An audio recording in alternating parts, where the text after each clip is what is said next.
بسم الله الحمد لله والصلاة والسلام على رسول الله سبحانك لا علم لنا إلا ما علمتنا إنك أنت العليم الحكيم رب زدنا علما اللهم رب اشرح لي صدري ويسر لي أمري واحلل عقدة من لساني يفقهوا قولي.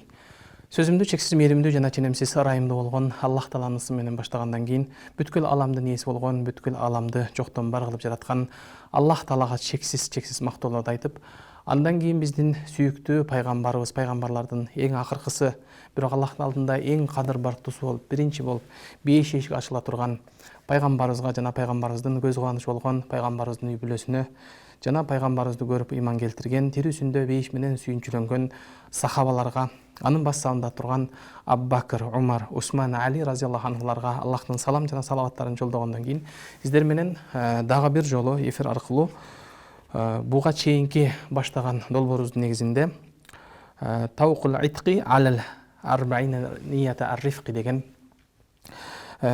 улуу белгилүү устаздарыбыздын бири болгон Шейх Тарик Сардар устазыбыздын калемине таандык болгон Көдөн кооздугу деген китебинин баштаганбыз. Ошол хадис китептин азыркы учурда 13-чү хадисине келип токтолгон элек. Бул хадисте устазыбыз дагы шариятыбыздын ичиндеги адеп ахлак, кулк мүнөзгө тиешелүү болгон дагы бир хадисти алып келип, бул 13-чү хадисте инна дина юср, чындыгында дин бул жеңилдик деген теманы тандаган. Себеби дегенде бул теманы тандаганын себеби 13-чү хадисте ан Абу Хурайра радияллаху анху قال رسول الله صلى الله عليه وسلم إن الدين يسر فلن يشاد الدين أحد إلا بلغه فسددوا فقاربوا وأبشروا واستعينوا بالغدوة والروحة وشيء من الدلجة деп айткан. Хадисти алып келген. Бул хадисти чындыгында имам Бухари өзүнүн сахих китебинде чыгарган хадистердин бири. Мына ушул хадисте пайгамбар саллаллаху алейхи өзүнүн берекелүү бул хадисинде эмне дейт? Инна дина юср деген. Чындыгында бул дин жеңилдиктин дини деп айтты. Бул дин жеңил дин деп айтты. Өзүңүзгө белгилүү болгондой эле бул хадисти риваят кылган сахабага бир аз токтоло турган болсок, пайгамбар саллаллаху алейхи вассаламдан эң көп хадис риваят кылынган сахаба Абу Хурайра, бунун толук аты Абдурахман ибн Сахр ад-Дауси деген сахаба болгон. Бул киши исламды эң кеч кабыл алган сахабалардын катарына болгондугуна карабастан, пайгамбар саллаллаху алейхи вассаламдан эң көп хадис риваят кылгандардын катарын толуктаган хадистердин балким бассабындагы сахабалардан бири болуп эсептелет. Себеби дегенде бул сахаба өзү колунда жок бир кедей сахабалардын, Ахли Суффанын катарын толуктаган бир сахабалардан бири болгон. Бул ошондуктан дайым өзү өмүрүн дайым мечитке байланган. Себеби дегенде ошол пайгамбардын убагында Ахли Суффа деп мечиттин эң аягындагы колунда жок муктаж адамдар топтолгондордун арасында болчу. Демек, жашоосу дайым мечитте болгон пайгамбарыбыздын жанында көп убакыт жашаган. Ошондой эле өзү бир риваят кылган хадисте баяндап өткөнү сыяктуу эле күндөрдүн биринде пайгамбар саллаллаху алейхи вассаламга өзү келип, пайгамбарыбызга анын алган илимин жугумдуу болбой аткандыгын, алган илиминин унутуп калып аткандыгы жөнүндө пайгамбарыбызга арызданып келгенде, пайгамбар саллаллаху алейхи вассалам алдына анын өзүнүн тагыраак айтканда кийген кийимин жазып, андан кийин ага пайгамбар саллаллаху алейхи вассалам батасын берип, андан кийин ошол мындан ары сен унутпайсың деп пайгамбар саллаллаху алейхи вассалам берекелүү колдору менен өзүнүн көкүрөгүнө ургандан кийин Абу Хурайранын уккан хадисин уккан бойдон жаттап калгандыгы жөнүндө өзү өмүр баянында баяндап өткөн. Демек, бул улуу бир сахабалардан бири, пайгамбарыбыздын дуасын алган, пайгамбарыбыздын дуасынын берекеси менен, батасынын берекеси менен көптөгөн исламдагы пайгамбарыбыздын берекелүү хадистерин сиз менен бизге жеткизген. Ошондой улуу сахабалардан бири. Бул сахаба сиз менен бизге риваят кылган хадисте каля Расулуллах, пайгамбарыбыз Аллахнын элчиси ушундай деп айтты. Инна дина юср деди. Чындыгында бул дин ислам дини, жеңил дин деп айтты. Жеңилдиктин дини деди. Хадиске улай эле валай юшадда дина ахадун илля балаха деди. Силердин эч кимиңер ал динди өзүнүн ошол жеңилдигине, ийкемдүүлүгүнө, өзүнүн ошол диндин адамдарга ыңгайлуулугуна жараша жеткизгиле деди. Ага эч качан аны катуу кылбагыла деди. التشدد في التطبيق وتضييق ساعته وتعسير يسيره dedi. Себеби аны динди силер эч качан оор кылып адамдарга көргөзбөгүлө деген маанисинде аны амал кылууда, ишке ашырууда аны оор кылып көрсөтпөгүлө. Ва тадиqi saatihi чындыгында бул ислам дининин кеңдигин тар кылып көргөзүп койбогула dedi. Ва ta'siri yasirihi dedi. Чындыгында ислам дининин жеңилдигин силер адамдарга оор кылып көргөзүп койбогула. Ya'jizu zalika shakhsu an istimrari fi tasannu'i dedi. Ал себеби дегенде адамдарга оор кылган сайын аны адамдар үзгүлтүктүү жашоосунда колдонууда адамдар üzgültüge uçurap kalуу korkunçu var dedi. Adamlarga оор kılbagıla. Ve yahinu fi mudavanati ala tanattu'ihi dedi. Ve yadtarru ila'l audati li yusri dini. Jana vel iltimasu ala iltimasil mawadi'ihi ve yurgamu li nabzi tahjiri din fel igtinami wasi'ihi dedi. Чындыгында бул хадисти шарттаганда устаздыбыз ошол хадиске улай эле эмне деди? Адамдар ошол амалдын үстүндө үзгүлтүксүз болуудан алсыз болуп калганга себепчи болуп калбагыла. Тескерисинче аны адамдарга ал кылуусунда адамдарга жеңил кылып бергиле деди. Адамдар себеби дегенде диндин жеңилдигине кайтууга мажбур болуп калбасын дейди.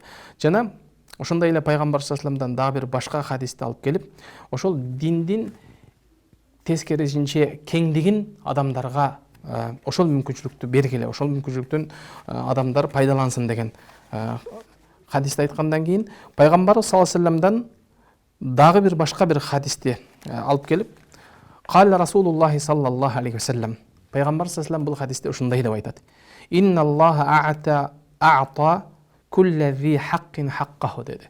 Albatta Alloh taolo har bir narsaning o'z haqqisini bergan dedi. To'liq bergan. Va innalloha faradal faraiza va sanna sunanan va hadda hududan va ahalla halalan va harrama haraman. Чындыгында Аллах таала бардык нерсенин өз акысын Аллах таала толук бергенден кийин албетте Аллах таала фарыздарды Аллах таала фарыз кылды, сүннөт амалдарды сүннөт кылды. Ва хадда худудан Аллах таала өзү тарабынан чек коюлган деп атат. Ва ахалла халалан адал нерсени Аллах таала адал кылды дейт.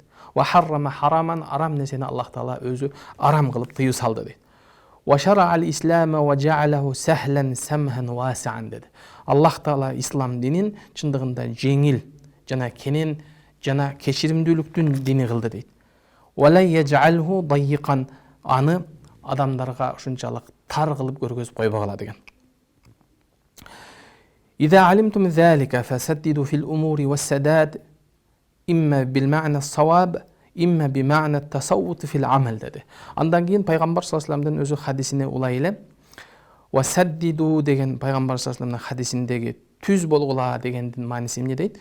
وسددوا في الأمور demek har bir işingerde tüz bolgula dedi.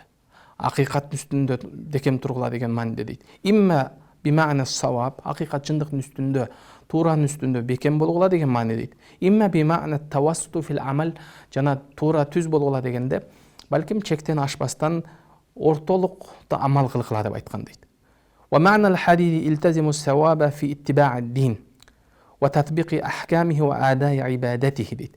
Çındığında oşol bekem bolgula degendin manisinde oşol tuura nersenin üstünde, hakikatin üstünde dindi erişүүдө bekem boluga ve tatbiqi ahkamihi anın şeriattın hükümdörünü işke aşıruuda ortok adilеттүүлүктү кармагыла ve adai ibadatihi jana islamdın ibadattарын atkaruuda dagı demek ortok bolgula çekten çıkpagıla degen maninde deydi.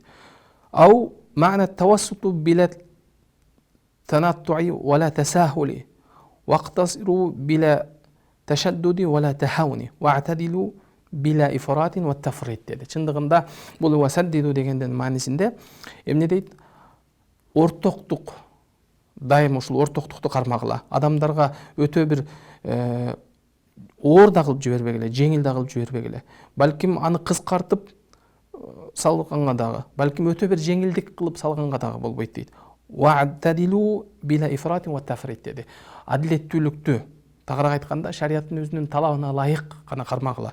Өтө чектен чыгып да кетпегиле, аны кем кылып, анын өзүнүн акысынан дагы кемитип койбогула деген. Faqaribu fi a'malikum wa ibadatikum.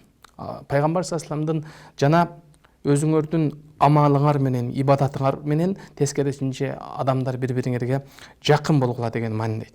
Fa illam tastati al-bulugha ila al-kamali fi a'malikum faqrabu minhu bil amali ma tastati'un dedi. Чындыгында пайгамбар саллаллаху жакын болгула дегенде эгерде жеткизүүдө, эгерде бири-бириңерге жакын боло албасаңар, анда өзүңөрдүн амалыңарды толук кылып адамдарга көргөзгүлө, олуңардын жетишинче амал кылгыла. Балким ошол нерсе себептүү силердин жүрүм турумуңарды, силердин кылган ишиңерди, силердин ошол бул динге кылып аткан амалыңарды көрүп, балким адамдар ошол динге тартылганга себеп болорсуңар. Иллам тастати'у ада ибадати ала вajhi тамам. Чындыгында силер өзүңөр ибадатты толук аткарууга, балким өзүңөрдө толук мүмкүнчүлүк болбой аткан болсо, фаадну минху би ада'i ма ютиқуна. Өзүңөрдүн колуңардан келишинче билген нерсеге амал кылууга аракет кылгыла дейт. Ва баширу бис-саваби ала ал-амали ад-даими. Эгерде ошунчалык адамдарга жеткизүүдөн алсыз болуп аткан болсоңор, анда адамдарга абширу дегенде адамдардыга шариатта Аллах тарабынан вада кылынган, Аллах тарабынан сүйүнчүлөнгөн амалдардын соопторун адамдарга сүйүнчүлөгүлө жеткизгиле дейт. Ва ин қалла ау бис-саваби ал-камили лиман анқаса фил амалихи ли узрин дейт. Чындыгында ал адамдарга ошол динди жеткизүүдө адамдар кайсы бир адам өзүнүн бир үзүрү, алсыздыгы, бир себептүү амалына кемчилдик болгонуна карабастан адамдарга ал аз болсо дагы ошол амалдын ажыр сообу Аллахтын алдында өтө көп экендиги жөнүндө баяндагыла дейт. Алал мудауаматил ибадати би иқаиха фи ауқатин нашати. Чындыгында ошол адамды ойгото турган, сергек ибадат кылууга үндөй турган нерселерде жардам бергиле. Вастаину дегенде жардам бергиле деп айткан дейт. Ва тaqawwu лаха би адаиха фил ауқатил мутафарриқа. Исламдагы канчалык жеңилдиктер болсо, ошол жеңилденген убакыттарда, ар кандай ажыратылган убакыттарда ылайыктуу ибадат кылуу жөнүндө адамдарга жеңил кылып динди түшүндүргүлө. Fa innakum law ja'altum kulla awqatikum lil ibadati la shaqqa zalika alaykum. Чындыгында өзүбүздүн өмүрүбүздү, күнүмдүк жашообузду 24 саат бардыгын ибадатка кылышың керек деп адамдарга байлоодо, балким адамдарга ал нерсе оор экен. Демек дин бул кыйын турбайбы деген бир түшүнүк келип калбаш керек. Fa illam tastarihу al-fayna ba'da al-fayna la ajaztum an al-istimar. Себеби дегенде адам баласынын алсыз пенде болгондуктан, ал адамдын өзүнүн мүмкүнчүлүгүнөн, такатынан жогорку нерсе жүктөлгөн кезде ал адам баласы артка чегинип, андан ал нерсени толук үзгүлтүксүз аткаруудан баш тартып калуу коркунучу бар дейт. Мына ошондуктан فاستعينوا للتنشط للعبادة للتقوي عليها بالسير في الغدو дейт. Чындыгында пайгамбар саллаллаху алейхи вассаламдын адамдарга ошол жардам бергиле. Эмнеде десе, адамдардын ошол ибадатта сергек болуусуна жана ал ошол ибадаттын үстүндө Кудайдан корккон такыбалык ээ болуусуна бил юсри фил гудуви, чындыгында жеңилдик менен жеткизгиле дейт. Бил гудуви дегенде аввалун нахар, балким алгачкы күндүн алгачкы таңкы убагында. Же болбосо пайгамбар саллаллаху хадиске улайлы ау рауха дегенде бул ба'да завал дейт. Чындыгында же түш болгондон кийинки аралыкта, балким адамдар ошол убакытта же азыркы учурда деле түшкү тыныгуу учурунда адамдар ошол ишинен бир аз тыныгкан учурда ошол убакытта да болсо дагы адамдарга динди жеңил жеткизүүгө, такыбалык кылууга жана динде шыктандырууга жардам бергиле дейт. Ау шей'ан минат дулжа дегенде, же болбосо түндүн бир бөлүгүндө, минас сайри лейли дегенде түндүн азыраак бир бөлүгүндө адамдарга жеткизип калууга. Тагыраак айтканда шам намазынан кийин же куфтан намазынан кийинки баяндарда түндү өтө көп, түнкүсүн өтө көп узак сабак кылууга же өтө көп бир адамдарга баян кылуу дагы бир аз оор келе турган нерсе. Мына ошондуктан дагы пайгамбар саллаллаху алейхи вассалам өзү мина дулжа дегенде билесиздер, пайгамбар саллаллаху алейхи вассалам өзүнүн жашоосунда куфтандан кийин эгер зарылчылык болбосо сүйлөшүп отурганды пайгамбар саллаллаху жактырган эмес. Мына ошондуктан пайгамбарыбыздын дагы берекелүү бир сүннөттөрүнөн бири, эгерде ошол амал кыла турган болсок, пайгамбарыбыз куфтан намазынан кийин дароо жатканга, уктаганга аракет кылган. азыркы учурдагы эң чоң бир көйгөйлөрдүн бири бизде дагы. Демек, ошол пайгамбарыбыздын ошол сүннөтүнө амал кылбагандыгыбыздан же ошол сүннөттөн кайдыгерликте, гаплетте болгондугунан дагы жашообуздагы кайсы бир деңгээлде берекенин жоктугу болуп калат. Эмне үчүн? Себеби дегенде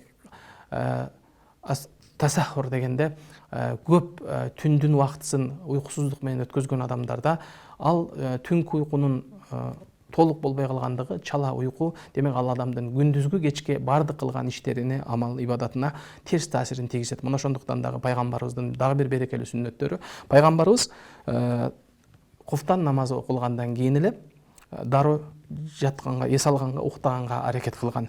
Мына ошондуктан дагы пайгамбарыбыз түндүн азыраак бир бөлүгүндө болсо дагы адамдарга динди жеткизүүдө, шыктандырууда жардам бергиле деп айткан дейт.